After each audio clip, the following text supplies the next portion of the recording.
humidity and its impact on HVAC systems. Hello friends, hope all you are fine and doing well.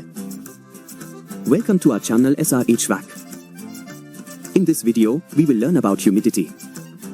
Humidity is a very important topic in HVAC. First, we need to understand what humidity is.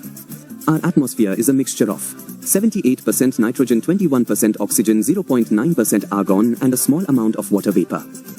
The amounts of nitrogen, oxygen and argon remain constant and their values do not change. However, the amount of water vapor varies, depending on the place and the weather. This water vapor present in the atmosphere is what we call humidity. Air without water vapor containing only nitrogen, oxygen and argon is called dry air. Air that has water vapor mixed in it is called moist air. However, in practice, dry air does not exist anywhere. There will always be some amount of water vapor mixed in the air. First, let's understand how the temperature of water decreases through evaporation. Let's take a bowl of water. The water temperature is 30 degrees Celsius and the atmospheric air temperature is 25 degrees Celsius. In the water at 30 degrees Celsius, the high energy molecules absorb heat from the water and evaporate from the water's surface. During this evaporation process, the water vapor takes away some heat from the water, causing the water temperature to decrease. As this continuous evaporation takes place, the water temperature will gradually decrease until it equals the atmospheric temperature. The water vapor that evaporates during the evaporation process mixes with the atmosphere. Humidity. There are two types of humidity: absolute humidity and relative humidity. Absolute humidity is measured in grams per cubic meter. Relative humidity is measured as a percentage. However, what we commonly use is relative humidity. Normal humidity levels typically range from 30% to 50% indoors and 30% to 60% outdoors. High humidity levels are considered to be above 60%, while low humidity levels are below 30%. When the humidity level in the atmosphere is high, the water in the bowl tries to evaporate and mix with the atmosphere.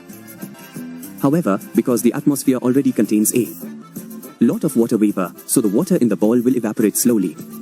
Therefore, the water temperature will decrease at a slower rate. Here's a perfect example. Imagine a dry sponge.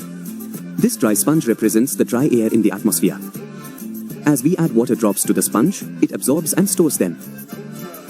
The water we add represents humidity. When the sponge becomes saturated, it cannot absorb any more water.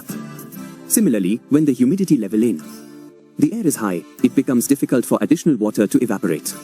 High humidity. Let's see how high humidity levels can affect human body temperature. Our bodies constantly release sweat through tiny pores on our skin. This sweat evaporates from our skin, taking away heat from our body and mixing with the air. This process helps maintain our body temperature at a normal level. However, when the humidity level in the atmosphere is high, the air cannot hold any more water vapor. Therefore, the sweat cannot evaporate and it remains on our skin. This prevents our body temperature from decreasing and makes us feel sticky due to the sweat remaining on our skin. This is why weather reports often say it feels like 30 degrees Celsius even when the actual temperature is 27 degrees Celsius due to the high humidity. This is how high humidity affects our body temperature. Besides these issues, high humidity can cause many other problems. For example, high humidity can lead to increased energy consumption, mold growth inside homes, damage to wooden components, corrosion of metal components, and exacerbation of asthma and allergies. If you found this video helpful, get to give it a thumbs up and hit that subscribe button. We have a lot more informative content coming your way. Thanks for watching and see you in the next one.